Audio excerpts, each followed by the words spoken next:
Guys, nandito po ako sa rooftop ng bahay para diligan po natin yung mga halaman. Araw-araw ko kasi ginagawa ito para dahil sa init na ngayon, namamatay yung halaman. Ito po tayo sa rooftop para diligan itong mga halaman ko. Ito'y kunting diskarte lang para makatipid naman sa mga gulay-gulay. Kaya nagtanim po ako dito ang talbos ng kamote. Para paano, hindi na ako bibili ng sa palengke. Kaya gagawin natin, didiligan ho muna natin ito. Ito yung natin, pandilig. Ito po. Ayan. Meron din ako ritong tanim na sibuyas. Tsaka yung mga talbos nga. Ito po ay kailangan natin itong diligan. Ayan po.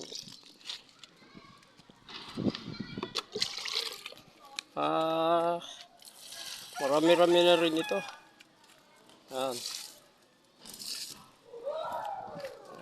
Patuloy natin. Umaga, hapon ang aking pagdidilig dito. Para kasi sobrang init. Mamamatay yung halaman pag hindi mo lagi didiligan. 3 beses po ang pagdidilig sana. 3 beses sa isang araw. Simulan mo sa umaga at sa tanghali. Paging sa hapon ho. Kailangan din yung diligan. Yan. Para hindi ho mamatay ang ating mga halaman.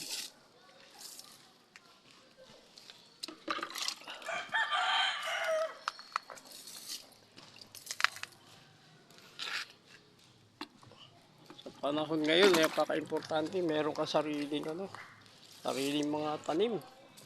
Hindi ka bili ng bili. Kunting tipid lang naman at diskarte ito.